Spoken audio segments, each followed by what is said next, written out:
அன்பானவர்களே, ஆண்டவராய் இயேசு கிறிஸ்துவின் நாமத்தில் உங்கள் அனைவருக்கும் என்னுடைய கிறிஸ்மஸ் நல்வாழ்த்துக்களை தெரிவித்துக் கொள்கிறேன். ஆம் பிரியமானவர்களே, இன்றைக்கு கிறிஸ்மஸ் பண்டிகை. உலகம் முழுவதும் இந்த கிறிஸ்மஸ் பண்டிகை கொண்டாடுகிற இந்த அற்புதமான நாளிலே, மனமகிழ்ச்சி நாளிலே உங்களுக்கும் என்னுடைய சார்பாகவும் என்னுடைய குடும்பத்தின் சார்பாகவும் கிறிஸ்மஸ் நல்வாழ்த்துக்களை தெரிவித்துக் கொள்கிறேன். ஆம், கிறிஸ்மஸ் என்று சொன்னால் என்ன? ஆண்டவராகிய இயேசு கிறிஸ்து பிறந்த இந்த நாளை கிறிஸ்மஸ், கிறிஸ்து ஜெயந்தி, கிறிஸ்மஸ் பண்டிகை என்று இன்றைக்கு உலகம் முழுவதும் கொண்டாடுகிறது. இந்த இயேசு யார்? அன்பானவர்களே, இந்த இயேசு கிறிஸ்து நாம் காண்கிற இந்த வானத்தையும் பூமியையும் அண்ட சராசரங்களையும் நாம் காண்கிற காணாத எல்லாவற்றையும் உண்டாக்கினவர். இன்னும் சொல்லப்போனால் நாம் காண்கிற இவைகள் எல்லாமே இயேசுவுக்காகவும் அவருக்காகவும் அவரை கொண்டும் அவருக்காகவும் எல்லாம் உண்டாக்கப்பட்டது என்று வேதம் சொல்லுகிறது. ஆம், அவர் தேவனுடைய குமாரன். இயேசு கிறிஸ்து சர்வ வல்லமையுள்ள தேவனாய் இருக்கிறார். ஆம், அந்த தேவன் ஏன் இந்த பூமிக்கு வர வேண்டும்? அவர் ஏன் இங்கு வந்து பிறக்க வேண்டும்? அன்பானவர்களே, இயேசு கிறிஸ்து ஏன் இந்த பூமியிலே வந்து பிறந்தார்? நம்மை போல ஒரு மனிதனாக அந்த கடவுள் ஏன் வர வேண்டும்? உங்களுக்கு இந்த காலவெளியில் 4 காரியங்களை சொல்லுகிறேன், நன்றாக அதை கவனித்துக் கொள்ளுங்கள். ஆம் பிரியமானவர்களே, முதலாவது, இயேசு ஏன் வர வேண்டும்? அவர் தேவன், தேவகுமாரன். அவர் தேவனுடைய ராஜ்யத்திலே, பரலோகத்தில் ஆயிரக்கணக்கான தூதர்கள் அவரை போற்றி புகழ்ந்து கொண்டிருந்த அந்த தேவகுமாரன் ஏன் இந்த பூமிக்கு வரணும்? முதலாவது, 1 தீமோத்தேயு 1:15 எழுதப்பட்டிருக்குது, பாவிகளை ரட்சிக்க கிறிஸ்து இயேசு இந்த உலகத்திற்கு வந்தார். இயேசு ஏன் வந்தாராம்? பாவிகளை ரட்சிப்பதற்காக, பாவிகளை மீட்டு கொள்வதற்காக இயேசு இந்த பூமியிலே வந்து பிறந்தார் என்று பார்க்கிறோம். யார் பாவி? யார் பாவி? இந்த உலகத்தில் இருக்கிற எல்லாருமே பாவிகள் என்று வேதம் சொல்லுகிறது. ஆம் பிரியமானவர்கள், இன்றைக்கு ஒரு சிலர் நான் பாவி என்று சொன்னால் அவர்களுக்கு கோபம் வந்துவிடும். நான் என்ன பாவம் செய்தேன்? என்னை எப்படி நீ பாவி என்று சொல்லலாம்? அன்பானவர்களே, அரசன் முதல் ஆண்டி வரை இந்த உலகத்தில் இருக்கிற எல்லாருமே பாவிகள்.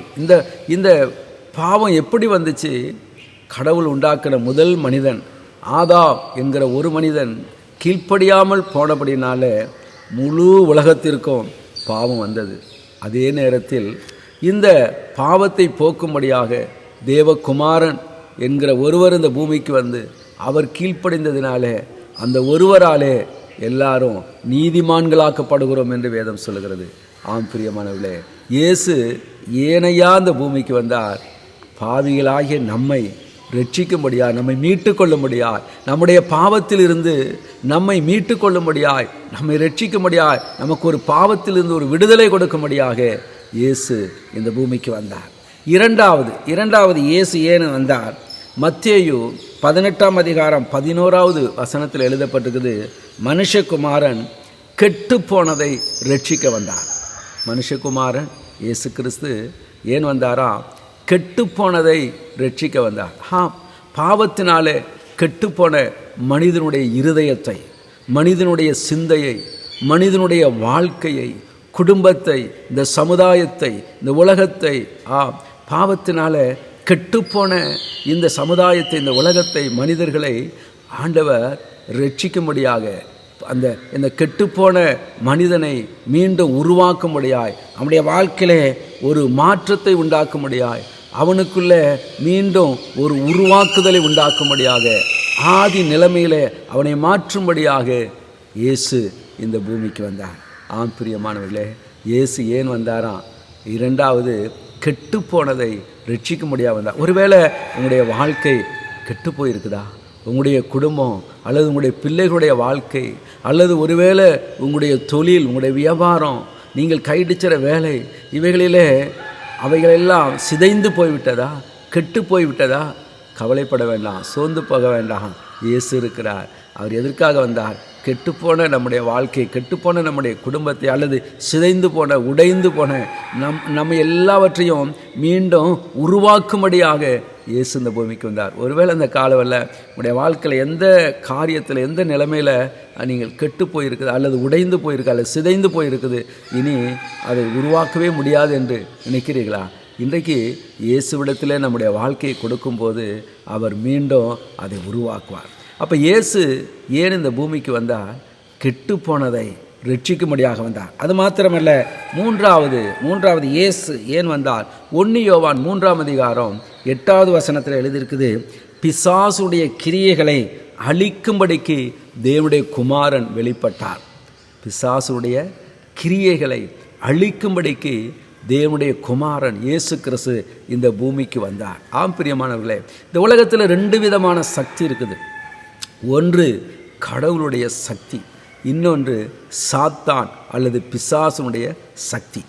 கடவுளுடைய சக்தி எப்பொழுதுமே நன்மையே செய்யும், நல்ல வழியில் நடத்தும், நற்காரியங்களை செய்யும், மனிதனை நல்லவனாக மாற்றும், நன்மையே செய்கிற ஒரு சக்தி தான் தேவனுடைய சக்தி, கடவுளுடைய சக்தி.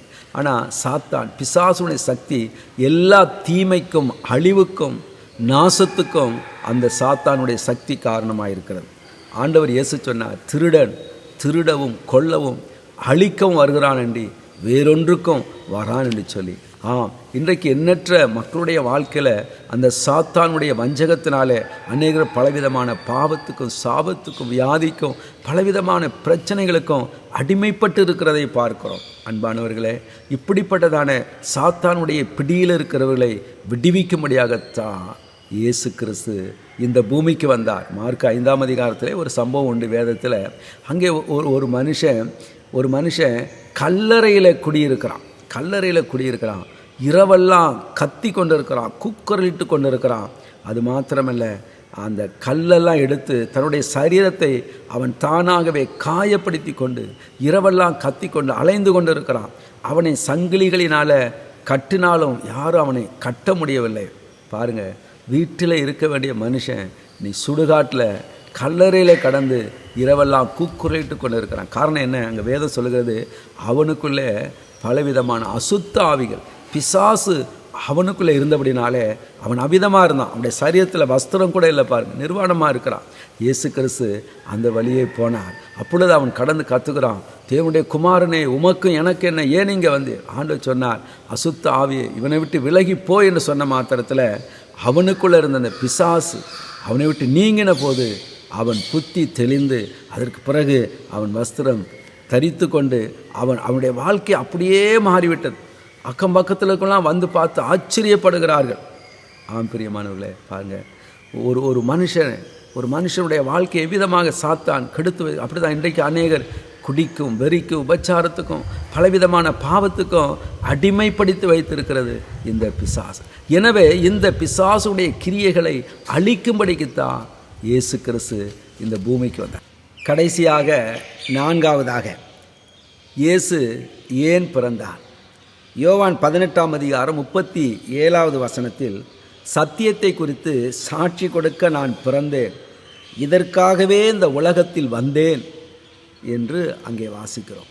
பிரியமானவர்களே, சத்தியத்தை குறித்து சாட்சி கொடுக்க நான் பிறந்தேன், இதற்காகவே இந்த உலகத்தில் வந்தேன் என்று ஆண்டவர் இயேசு பிலாத்துவிடத்திலே பேசும்போது இந்த வார்த்தையை சொன்னார். யூத ஜனங்கள் இயேசுவை பிடித்து பொறாமை கொண்டு அவரை கொலை செய்யும்படியாக பலவிதமான பொய் குற்றச்சாட்டுகளை அவர் மேல் சுமத்தி அந்த பிலாத்து என்கிற ரோம ராஜாவுக்கு முன்பாக கொண்டு போய் நிறுத்தினார்கள். அப்பொழுது இந்த ரோம அரசன் பிலாத்து பலவிதமான கேள்விகளை இயேசுவிடத்தில் கேட்கிறான். நீ யார், என்ன போன்ற காரியங்கள்லாம் கேட்கும்போது ஆண்டு சொல்கிறாரு, நான் ஏன் இந்த உலகத்துக்கு வந்தேன் தெரியுமா? சத்தியத்தை குறித்து சாட்சி கொடுப்பதற்காகவே நான் பிறந்தேன், அதற்காகவே இந்த உலகத்துக்கு நான் வந்தேன் என்று சொன்னார். பிரியமானவர்களே, இயேசு ஏன் இந்த பூமிக்கு வந்தார்? சத்தியத்தை சொல்லும்படியாக, உண்மையை சொல்லும்படியாக. இந்த உலகத்தில் பலவிதமான பொய்க்கதைகள், கட்டுக்கதைகளை பிசாசு மக்களிடத்திலே பரப்பி இந்த உலகத்தை குறித்தும், கடவுளை குறித்தும், நித்திய அந்த வாழ்வை குறித்தும் தப்பாக மோட்சம், நரகம் இவைகளெல்லாம் குறித்து தப்பு தப்பாக பலவிதமான பொய்க்கதைகளையும் புனைக்கதைகளையும் கட்டுக்கதைகளையும் ஜனங்களிடத்தில் அவிதமாக பரப்பி வைத்திருந்தான். இன்றைக்கும் அநேகர் இதை நம்பி போகிறதை நாம் பார்க்கிறோம். ஆனால் எதையா உண்மை, எது சத்தியம், இந்த உலகம் யாரால் உண்டாக்கப்பட்டது, உலகத்தினுடைய முடிவு என்ன, மனிதனுடைய வாழ்க்கை என்ன, மனிதன் எப்படி வாழணும், எதை செய்யணும், எதை செய்யக்கூடாது, இதற்கு பிறகு ஒரு நித்தியமான வாழ்க்கை இருக்குது, பரலோகம்னு ஒன்று இருக்குது, நரகம்னு ஒன்று இருக்குது, இதையெல்லாம் தெள்ள தெளிவாக மிகவும் விளக்கமாக ஒரு சிறு பிள்ளை கூட புரிந்து கொள்ளும்படியாக இந்த சத்தியத்தை எல்லாம் இயேசு கிறிஸ்து வந்து சொல்லுவதற்காகத்தான் வந்தார். நீங்கள் பரிசுத்த வேதாமத்திலே மத்தேயு, மார்க்கு, லூக்கா, யோவான் என்கிற 4 சுவிசேஷ புஸ்தகத்தை வாசித்து பாருங்கள். அங்கே ஆண்டவராய் இயேசு கிறிஸ்துவுடைய போதனைகள் இந்த உலகத்தை குறித்து, மனிதனை குறித்து, சமுதாயத்தை குறித்து நாம் எப்படி வாழ வேணும், இதற்கு பிறகு நமக்கு ஒரு நித்திய வாழ்வு இருக்குது, நித்தியமாய் தேவனுடைய ராஜ்யத்திலே வாழ வேண்டும், அல்ல என்று சொன்னால் பாதாளம், நரகம் என்று ஒன்று உண்டு, இவைகளை குறித்தெல்லாம் மிகவும் தெளிவாக ஆண்டவர் போதிக்கும்படியாகத்தான் இந்த பூமிக்கு வந்தார். பிரியமானவர்களே, ஆண்டவர் இயேசு கிறிஸ்து இந்த சத்தியத்தை எல்லாம் நமக்கு சொல்லும்படியாகத்தான் வந்தார். இயேசு ஏன் இந்த பூமிக்கு வந்தார்? பாவிகளை ரட்சிக்கும்படியாக, கெட்டுப்போனதை ரட்சிக்கும்படியாக, பிசாசுடைய கிரியைகளை அழிக்கும்படியாக, சத்தியத்தை நமக்கு சொல்லித் தரும்படியாக வந்த இயேசு கடைசியாக தன்னுடைய ஜீவனையே நமக்காக கொடுத்தார். தம்முடைய வெளியேறப்பட்ட இரத்தத்தை சிந்தினார். சொன்னேன் அல்லவா, பாவிகளை ரட்சிக்க இயேசு இந்த பூமிக்கு வந்தார் என்று சொல்லி. பாவிகளாகி நமக்கு அந்த ரட்சிப்பு, மீட்பு எப்படி கிடைத்தது? இயேசு கிறிஸ்து சிலுவையில் தம்முடைய வெளியேறப்பட்ட இரத்தத்தை சிந்தினார். அவர் அவமானப்படுத்தப்பட்டார், துன்பப்படுத்தப்பட்டார், காயப்படுத்தப்பட்டார், நிந்திக்கப்பட்டார். இவ்வளவையும் தேவகுமாரன், இந்த வானத்துக்கும் பூமிக்கும் ஆண்டவர், சர்வ வல்லமையுள்ள தேவன், இவைகளெல்லாம் அனுபவித்தார். ஏன் தெரியுமா? உங்களுக்கும் எனக்கும் இந்த ரட்சிப்பை கொடுக்கும்படியா, பாவ மன்னிப்பை கொடுக்கும்படியா. இன்றைக்கு உலகம் முழுவதும் இந்த கிறிஸ்மஸ் பண்டிகை கொண்டாடுகிற நாளிலே ஒருவேளை நீங்கள் இந்த இயேசு கிறிஸ்துவை குறித்து அறிந்திருக்கலாம், அறியாமல் இருக்கலாம். அன்பானவர்களே, இந்த இயேசு கிறிஸ்து தான் ரட்சகர். உங்களை என்னை ரட்சிக்கும்படியாகத்தான் அவர் வந்தார். கிறிஸ்மஸ் பண்டிகையை நாம் கொண்டாடுகிறோம். ஆனால் உண்மையான கிறிஸ்மஸ் என்பது கிறிஸ்து இந்த உலகத்தில் 2000 வருடத்துக்கு முன்பு பிறந்தார், உண்மை. ஆனால் இன்றைக்கு அவர் நம்முடைய உள்ளத்திலே பிறக்க வேண்டும், நம்முடைய வாழ்க்கைக்கு வர வேண்டும், நம்முடைய குடும்பத்திலே இருக்க வேண்டும், நமக்குள்ளே இயேசு இருக்க வேண்டும். இதுதான் உண்மையான ஒரு கிறிஸ்மஸ் பண்டிகை. எனவே இந்த இயேசு கிறிஸ்துவை இதுவரையிலும் உங்களுடைய உள்ளத்தில் ஏற்றுக்கொள்ளாமல் இருந்தால், உங்களுடைய தனிப்பட்ட விதத்தில் இயேசு உங்களுக்குள்ளே ஆசம் பண்ண விரும்புகிறார், உங்களுக்குள்ளே வாழ விரும்புகிறார். அவர் உங்களுக்குள்ளே வரும்போது உங்களுடைய வாழ்க்கை மாறும். கெட்டுப்போன எல்லாவற்றையும் சரிப்படுத்துவார், நம்மை ரட்சிப்பார், நமக்கு விடுதலை கொடுப்பார், சமாதானத்தை கொடுப்பார். இந்த இயேசுவை இந்த நாளில் நாம் நம்முடைய உள்ளத்தில் அழைப்போமா, அவரை நோக்கி பார்ப்போமா? கர்த்தர் உங்களை ஆசீர்வதிப்பார். அவருடைய சமாதானத்தினால், மகிழ்ச்சியினால் கர்த்தர் உங்களை நிரப்புவார். செவிப்போம். அன்பின் பிதாவே, நன்றியோடு துதிக்கிறோம். இந்த மனமகிழ்ச்சி நாளுக்காக நன்றி அப்பா. கிறிஸ்துமஸ் பண்டிகை கொண்டாடுகிற இந்த நாளில் கிறிஸ்து எங்களுடைய உள்ளத்திலே வர வேண்டும் என்று வாஞ்சிக்கிற ஒவ்வொருவருக்காக நான் ஜெபிக்கிறேன். கர்த்தாவே, இயேசு எனக்கு தேவை, என்னுடைய உள்ளத்திலே வர வேண்டும். கெட்டுப்போன என்னுடைய வாழ்க்கையை அவர் ரட்சிக்க வேண்டும், என்னை மாற்ற வேண்டும், என்னை ஆசீர்வதிக்க வேண்டும், என்னுடைய வாழ்க்கையில சமாதான, மகிழ்ச்சி, சந்தோஷம் வேண்டும் என்று கேட்கிற ஒவ்வொருடைய வாழ்க்கையிலும் நீர் அந்த நன்மையை தாருமப்பா, சந்தோஷத்தை, மகிழ்ச்சி தாருப்பா. எங்களை ரட்சிக்கும்படியாய் வந்த தேவகுமாரனே, இந்த வார்த்தைகளை கேட்கிற ஒவ்வொருடைய வாழ்க்கையிலும் அற்புதம் செய்யும், அதிசயங்கள் நடக்கட்டும், மகிழ்ச்சியும் சமாதானமும் பெருகட்டும். இந்த கிறிஸ்துமஸ் பண்டிகை கொண்டாடுகிற நாட்களில் எல்லாவித நன்மையினால், கிருபையினால் ஒவ்வொருவரை நிரப்பி சமாதானத்தின் வழியிலே நடத்தி கர்த்தாவே உம்முடைய ராஜ்யத்துக்கு ஆயத்தப்படுத்தும். கர்த்தருடைய கரமுடைய பிள்ளைகளோடு கூட இருக்கட்டும். இயேசுவின் நாமத்தில் ஜெபிக்கிறோம் பிதாவே. ஆமென், ஆமென், ஆமென், ஆமென். சந்தோஷம், மகிழ்ச்சி. கர்த்தர் உங்களை எல்லாரையும் ஆசீர்வதிப்பார். ஆண்டவர் உங்களோடு கூட இருப்பார். மீண்டும் உங்களுக்கு கிறிஸ்துமஸ் நல்வாழ்த்துக்களை தெரிவித்துக் கொள்கிறேன். God bless you. God bless you. God bless you.